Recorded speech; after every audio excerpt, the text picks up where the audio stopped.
हर खबर पर होगी आपकी पकड़। डाउनलोड कीजिए एबीपी लाइव ऐप। आपको बता दें कि हाथरस की पुलिस ने पीड़ित लड़की को बचाने के मामले में शुरू से ही बड़ी लापरवाही की थी। विकास, जी हाँ, बिल्कुल। वारदात के दिन से ही पुलिस ने इस मामले को बेहद संवेदनशीलता से नहीं लिया और इसी वजह से पीड़ित के साथ दिखाई जाने जो चीजें हैं वो एबीपी न्यूज के कैमरे में, खुफिया कैमरे में कैद हो गई हैं। पुलिस ने ये बात कबूल की है कि पीड़ित को वारदात के बाद अकेला छोड़ दिया गया था। जी हाँ, जो मामला मेडिको लीगल केस था उसमें पुलिस ने पीड़िता को खुद ले जाने के बजाय उसके घर वालों के साथ हाथरस से मेडिकल के लिए अलीगढ़ भेज दिया। Very shocking. जिस लड़की के साथ जोर जबरदस्ती हुई, जिस लड़की को जान से मारने की कोशिश हुई, जो लड़की जघन्य वारदात के बाद शारीरिक और मानसिक रूप से पूरी तरह टूट गई, उस लड़की को वारदात के बाद हाथरस की पुलिस ने अपने ही हाल पर छोड़ दिया था, जबकि तब भी उसकी जान को खतरा था। इस बात का खुलासा हुआ एबीपी न्यूज के खुफिया कैमरे में। एबीपी न्यूज के अंडरकवर रिपोर्टर जब इस बात का पता लगाने के लिए चंदवा थाने पहुंचे तो 14 सितंबर की वारदात के दिन उस लड़की को अलीगढ़ के अस्पताल रेफर किया गया। उस दिन उसके साथ कौन कौन था? हमारे रिपोर्टर ने यह सवाल इसी थाने में तैनात महिला पुलिसकर्मी नेहा से किया। उससे जो पता चला उसे सुनकर आप भी हैरान रह जाएंगे। अलीगढ़ यहाँ से कोई नहीं गया? मेरी रवानगी नहीं जी? इनकी रवानगी नहीं हुई थी क्या? नहीं। और उस पेशेंट के साथ कौन गया? कोई नहीं गया। कोई नहीं गया? अलीगढ़ कोई नहीं गया?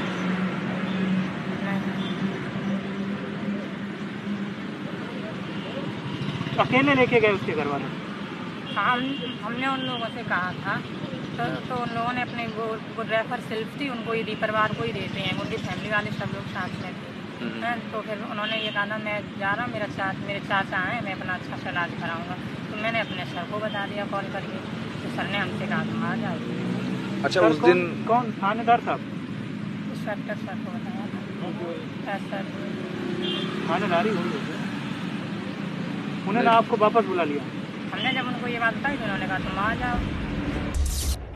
सुना आपने, हाथरस की पुलिस ने कितनी बड़ी लापरवाही की। जिस मामले में लड़की से जोर जबरदस्ती की गई, जिस मामले में लड़की को जान से मारने की कोशिश की गई थी, उस मामले में पीड़िता के साथ हाथरस से अलीगढ़ के करीब 35 से 40 किलोमीटर के रास्ते में कोई पुलिस वाला साथ नहीं था। अलीगढ़ कोई नहीं गया?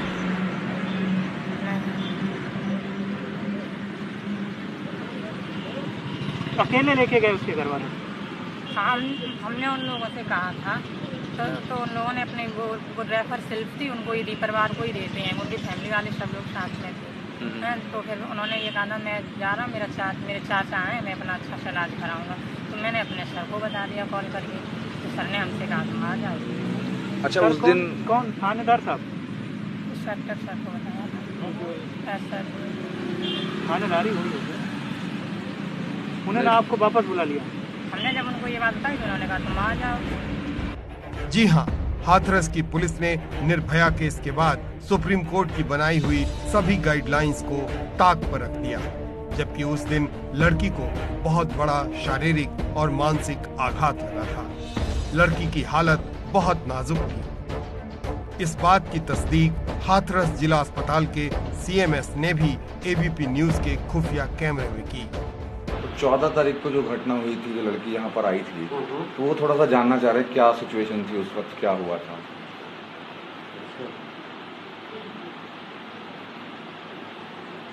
वो डॉक्टर साहब की ड्यूटी थी, डॉक्टर रमेश बाबू। अच्छा, हाँ जी जी, वो ड्यूटी पर थे। हाँ हाँ। और इसके बारे में जो कि उन्होंने जो देखा वो ही बता सकते इसके बारे में। आपको इन्फॉर्म किया होगा, आपसे कुछ नहीं समय तक मामला पकड़ा था नहीं, जैसे 3 आचार से आया था और उसकी तबीयत खराब होने की वजह से उसको तुरंत अलीगढ़ मेडिकल रेफर कर दिया गया था। यहाँ कितनी देर रुकी थी? मैं कहता रहा हूँ ना, इसके बारे में मतलब डॉक्टर साहब ने उसको फर्स्ट एड देने के लिए आधा घंटा रुकियो 5 घंटा रुकियो, अंदाज से मैं नहीं कर सकता, पेपर में लिखा हुआ, ठीक है ना। उसको गंभीरता को देखते हुए, उसकी हालत को ज़्यादा खराब देखते हुए कि वो हमसे बात नहीं कर रही थी, उसने मेरे को जानकारी में से आया, अभी भी उन्होंने SIT के सामने अपने बयान दिए हैं, तो हाँ उसकी हालत खराब थी। हाथरस से अलीगढ़ जाते वक्त पीड़िता को अपने ही हाल पर छोड़कर पुलिस ने सबसे बड़ी लापरवाही की है, वो भी ऐसे मौके पर जबकि उसकी जान को खतरा बना हुआ था। लेकिन पुलिस ने लापरवाही सिर्फ यही नहीं की, उसने मौकाए वारदात पर सबूत जुटाने में भी कोताही की। घटना स्थल पर सबसे पहले जाने वाली महिला कांस्टेबल रुचि से जब ABP न्यूज के अंडरकवर रिपोर्टर ने पूछा तो पता चला कि लड़की की चप्पल वहीं पड़ी रह गई। घटनास्थल पर ऐसा कुछ मिला नहीं, वहाँ पे लड़की की चप्पल वगैरह पड़ी हुई थी, ऐसा कुछ। तो न लड़की के साथ कोई पुलिस वाला अलीगढ़ तक गया, न मौकाए वारदात से सबूत जुटाने में उसने दिलचस्पी दिखाई। जिस पुलिस को कानून के साथ खड़ा होना था, उस पुलिस ने इस मामले में कानून की धज्जियां उड़ा दी।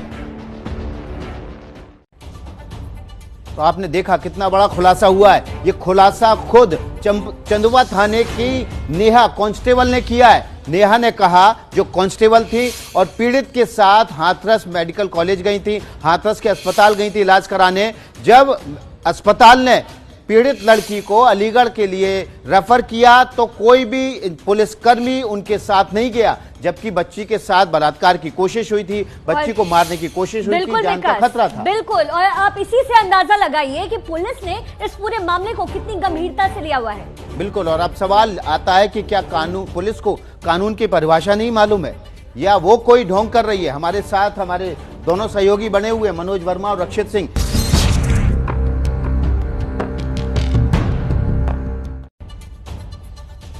ABP न्यूज पर बड़ा खुलासा हो रहा है। ऑपरेशन हाथरस में हम लगातार वो खुलासे कर रहे हैं जो सबकी आंखें खोल देंगे, जो इस केस में बड़ा मोड़ लाके रहेंगे। हम आपको बता रहे हैं, हमने लगातार उन लोगों से बात की जिनके जिम्मे इस केस में कोई ना कोई जांच आई है या किसी ना किसी डॉक्टर का इन्वॉल्वमेंट रहा है। हम चंदवा थाने गए, चंदवा थाने की कांस्टेबल रुचि से बात की, कांस्टेबल नेहा से बात की, उस डॉक्टर से बात की तो डॉक्टर तमकीन खान, जिसने सबसे पहले ट्रीटमेंट किया अलीगढ़ हॉस्पिटल में पहुंचने के बाद, अलीगढ़ मेडिकल कॉलेज में पहुंचने के बाद। और जो बड़े खुलासे हुए हैं वो ये हुए हैं कि पुलिस कर्मियों की तरफ से भारी लापरवाही हुई।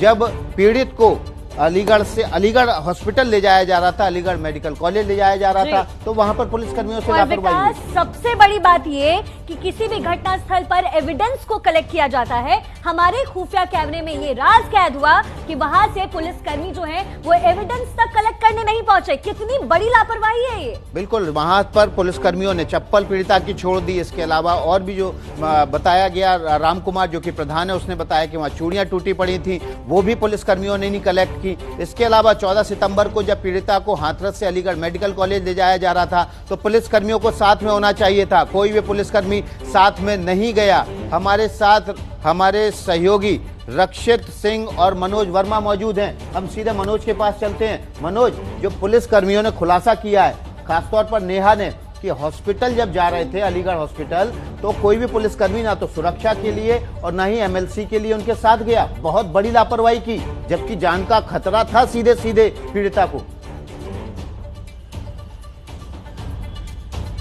जी बिल्कुल विकास, जान का खतरा था और शुरुआत से ही पुलिस इस पूरे मामले के अंदर लापरवाही करती आ रही है। यही वजह है कि वो बच्ची आज इस दुनिया के अंदर नहीं है। जैसा कि नेहा ने हमें बताया कि नेहा उसको जिला अस्पताल लेकर के पहुंची और उसके बाद वहां से तुरंत उसको रेफर कर दिया गया, क्योंकि जब डॉक्टर से हमने बातचीत की तो उनका साफ तौर पर कहना था कि लड़की बयान देने की हालत में बिल्कुल भी नहीं थी, उसकी हालत नाजुक होती जा रही थी, इसलिए उसको अलीगढ़ के लिए रेफर किया गया। एक प्रोसीजर होता है कि अगर कोई पुलिस केस है तो पुलिसकर्मी जो है उसके साथ जाएगा, मतलब उस पीड़ित के साथ जाना चाहिए था। जब नेहा ने SHO को फोन किया और ये कहा कि भाई ये कह रहा है कि मैं खुद इसको ले जाऊंगा, तब SHO ने नेहा को कहा कि तुम वापस लौट आओ। और यही एक बहुत बड़ी लापरवाही थी जो इस पूरे मामले के अंदर सामने आ रही है। और कई जो लापरवाही पुलिस ने इस पूरे मामले के अंदर की है, जैसा कि बताऊं कि घटना स्थल से कोई भी सबूत पुलिस ने नहीं जुटाई इस पूरे मामले के अंदर, ना ही फोरेंसिक की टीम घटना स्थल पर पहुंची। और जिस तरीके से पूरे मामले में एक के बाद एक खुलासे हो रहे हैं, पुलिस कहीं ना कहीं इस पूरे मामले में फंसती हुई नजर आ रही है। जी, यानी कि टॉप लेवल के जो अधिकारी हैं वो कह रहे हैं हैं कांस्टेबल को कि भाई आप जो है घटनास्थल से वापस आ जाओ। रक्षित, आपका रुख करूंगी। अब ऐसे में जो रक्षा करने वाले लोग हैं वही एविडेंस कलेक्ट नहीं कर रहे तो परिवार आखिर कैसे भरोसा करेगा?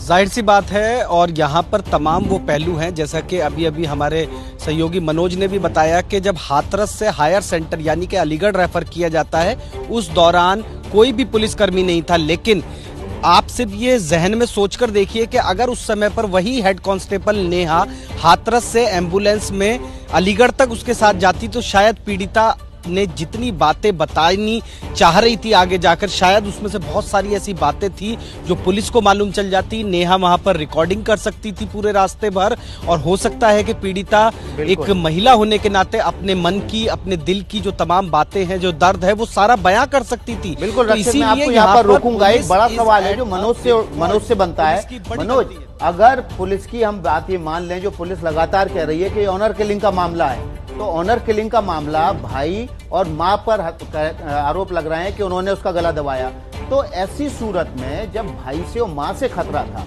पुलिस कर्मियों ने उसी भाई के साथ पीड़िता को क्यों भेज दिया जिससे उसको जान का खतरा था, और पुलिस कह रही ऑनर किलिंग का मामला है?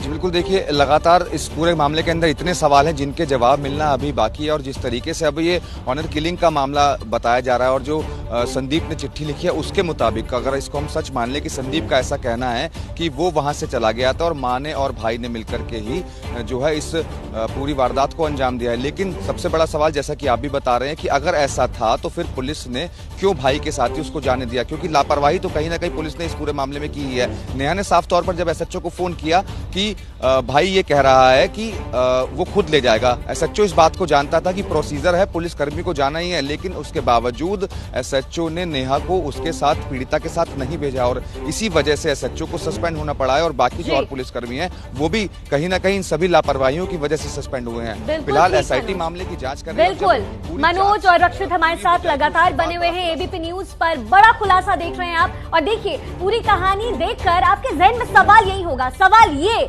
कि क्या पुलिस को कानून की परिभाषा नहीं मालूम या वो कोई ढोंग कर रही है? एबीपी न्यूज की इस तहकीकात में मालूम हुआ है कि निचले दर्जे तक के पुलिसकर्मी ये जानते थे कि रेप के नए कानून में क्या क्या प्रावधान है, लेकिन ऐसा लग रहा है कि यूपी पुलिस के टॉप लेवल पर इस पर लीपापोती की जा रही है। एबीपी न्यूज के अंडरकवर रिपोर्टर के अब तक के खुलासे में आपको बहुत सी बातें पता चल गईं। हमने लड़की का पहला और आखिरी मेडिकल करने वाली डॉक्टर की जुबानी इस पूरे मामले को सच दिखाया। अगर फिर हमें लगेगा किसी लेवल पर कि गलत हो रहा है तो हमारे फर्ज बनता है कि हम ठीक करेंगे। हमने दिखाया कि पीड़िता को अस्पताल पहुंचाने में पुलिस ने किस कदर लापरवाही की। ऑटो में गई थी मेरी शादी, ठीक है, लेट थे और हमको हॉस्पिटल तक ले गए बांग्ला, तो वहाँ पे कुछ पत्रकार आ गए थे। हमने आरोपियों की घटनास्थल पर मौजूदगी की पुष्टि वाला खुलासा दिखाया। अब देखिए कि पुलिस के बयानों ने इन मामलों में कैसे पेंच फंसाने की कोशिश की और कैसे पुलिस की नीयत पर सवाल उठने लगे। रेप के मामले में कानून की परिभाषा किस तरह साफ है, ये यूपी पुलिस के निचले दर्जे का अधिकारी भी जानता है, लेकिन यूपी पुलिस के शीर्ष अधिकारी फॉरेंसिक साइंस लैब की रिपोर्ट का हवाला देकर पीड़िता के साथ रेप की बात को झुठलाते रहे। उस दिन जिस दिन आपकी चोट लगी है उस दिन रेप हुआ है? अच्छा, दोनों ने किया था, कोई और भी था? वो दोनों थे और बाकी सब भाग गए थे। अच्छा, बाकी सब भाग गए थे। अच्छा, मम्मी को देख के भाग गए थे। जो विधि विज्ञान प्रयोगशाला की रिपोर्ट भी अब प्राप्त हो गई है, जिसमें यह स्पष्ट रूप से बताया गया है कि जो सैंपल एकत्रित किए गए थे उसमें किसी तरह का स्पर्म और शुक्राणु नहीं पाया गया है। एडीजी के इस बयान से एक बड़ा सवाल ये पैदा होता है कि क्या यूपी के कानून व्यवस्था के एडीजी को पता ही नहीं? क्या वो जानबूझकर इस मामले में पर्दा डालने की कोशिश कर रहे हैं, जबकि कानून के प्रावधानों के बारे में पुलिस महकमे के छोटे से छोटे अधिकारी तक को ये बात पता है? जरा सुनिए एबीपी न्यूज के खुफिया कैमरे में हाथरस पुलिस के पीआरओ क्या कह रहे हैं। देखो, मेडिको लीगल में जो है उसमें उसका वो नहीं आया, सीमन वगैरह नहीं आया, तो इसमें क्या नहीं। इस आधार पर कहा है। अच्छा, उसके प्राइवेट पार्ट का कोई चोट नहीं है। मैं सोचता हूँ बड़ी बात, यहाँ पर व्यक्तिगत बात मैं नहीं बता सकता हूँ कि जो 2013 में संशोधन हुआ उसके अनुसार जो रेप की परिभाषा है उसमें हाथ लगा देना भी प्राइवेट पार्ट पर जरूरी नहीं जिसमें बच्चा हो और उन्होंने क्यों कहा, क्या कहा। तो कानून की परिभाषा बहुत साफ साफ है, लेकिन यूपी पुलिस के टॉप लेवल के अधिकारी आधा अधूरा पेश कर रहे हैं, जबकि निचले लेवल के अधिकारी सारा सच जानते हैं। जो विधि विज्ञान प्रयोगशाला की रिपोर्ट भी अब प्राप्त हो गई है, जिसमें यह स्पष्ट रूप से बताया गया है कि जो सैंपल एकत्रित किए गए थे उसमें किसी तरह का स्पर्म और शुक्राणु नहीं पाया गया है। व्यक्तिगत बात मैं नहीं बता सकता हूँ कि जो 2013 में संशोधन हुआ उसके अनुसार जो रेप की परिभाषा है उसमें हाथ लगा देना भी प्राइवेट पार्ट पर जरूरी नहीं जिसमें बच्चा हो और उन्होंने क्यों कहा, क्या कहा। जिस कानून के बारे में हाथरस के एसएसपी के पीआरओ को भी पता है, उसके बारे में यूपी के एडीजी लॉ एंड ऑर्डर को पता न हो, क्या ऐसा मुमकिन है? आखिर पुलिस के बड़े अफसर इस मामले में नादान बनने की कोशिश क्यों कर रहे हैं? क्या वो कुछ छुपाने की कोशिश कर रहे हैं? तो ऐसे में बड़ा सवाल यही है कि आखिर सवाल के घेरे में कौन है? एबीपी न्यूज प्रशासन से पूछता है ये सवाल। एबीपी न्यूज की तहकीकात से ये सवाल लगातार उठ रहे हैं कि हाथरस कांड में क्या कोई बेईमानी कर रहा है? जी हाँ, एबीपी न्यूज का दूसरा सवाल है, अलीगढ़ तक पीड़िता के साथ क्यों नहीं गई पुलिस? क्यों पीड़िता को अकेले जाने दिया? और क्या वारदात के सबूतों से कोई छेड़छाड़ की गई है? ये सवाल हमारा प्रशासन से। एबीपी न्यूज के लगातार सवाल है पुलिस और प्रशासन से। पुलिस ने निर्भया वाले कानून का पालन क्यों नहीं किया? ये एक बड़ा सवाल है और हम सीधे चलते हैं इन सवालों के साथ अपने सहयोगियों के पास। हमारे साथ मनोज वर्मा, रक्षित सिंह जुड़े हुए हैं, उनसे बात करेंगे जो लगातार खुलासे किए हैं। मनोज वर्मा ने इस रिपोर्ट को तैयार किया है। अब मनोज वर्मा के पास चलते हैं। मनोज, जो कानून की बात 2013 का संशोधन इस पीआरओ को पता है, जिला के पीआरओ, पुलिस पीआरओ को पता है, वो बात एडीजी को नहीं पता है, प्रशांत कुमार को नहीं पता है। वो ये बात कह के कि जो मेडिकल लीगल रिपोर्ट आई है उसमें शुक्राणु नहीं मिले हैं, ये जस्टिफाई करने की कोशिश कर रहे हैं कि रेप ही नहीं हुआ। जी बिल्कुल, देखिए विकास, गलत तरीके से इस पूरे मामले को जस्टिफाई करने की कोशिश की जा रही है। आपको बता दूं कि शुरुआत में ही जो पहला बयान है उसी में लड़की साफ तौर पर यह कह रही है कि उसके साथ छेड़छाड़ की कोशिश की गई और तभी की तभी मामला जो है 354 यानी छेड़छाड़ का मुकदमा पुलिस को दर्ज करना चाहिए था, जो कि पुलिस ने नहीं किया। पुलिस ने इस पूरे मामले के अंदर 307 यानी जान से मारने की कोशिश और SC/ST एक्ट में मुकदमा दर्ज किया और मामले को जो है रफा दफा करने की कोशिश की। और यही वजह बताती है कि जब लड़की को रेफर कर दिया गया अलीगढ़ के लिए जिला अस्पताल से, तब कोई पुलिसकर्मी लड़की के साथ नहीं गया, जबकि SHO को बहुत अच्छी तरीके से पता था कि किसी ना किसी को जरूर भेजना होता है और ये प्रोसीजर है कि वहां पर जाते ही है। और इस तरीके से जब एक लड़की की जान को खतरा हो किसी से तो जरूर भेजा जाता है। और इतना ही नहीं विकास, ये भी आपको बता दें कि चलिए उस वक्त नहीं भेजा किसी को, बाद में भी कोई वहां पर नहीं पहुंचा, तो कहीं ना कहीं शुरुआत से ही पुलिस इस पूरे मामले में ढिलाई बरतती रही। यही वजह है कि ये मामला इतना पेचीदा हो गया है, उलझ गया है। अब SIT की जब जांच में तमाम चीजें निकल करके सामने आएगी तभी ये साफ होगा कि आखिरकार उस पीड़िता के साथ हुआ क्या था। जी मनोज, बहुत फैक्चुअल बात कर रहे हैं आप कि पुलिस पहले नहीं गई तो बाद में तो जा सकती थी। अब ऐसे में सवाल क्या उठते हैं? सवाल ये कि आखिर जिम्मेदार किसको ठहराया जाए, पीड़िता के परिवार को, आरोपी को या खुद पुलिस वालों को? बड़ी कवरेज एबीपी न्यूज पर लगातार जारी है। ऑपरेशन हाथरस, आप बने रहिए एबीपी न्यूज पर।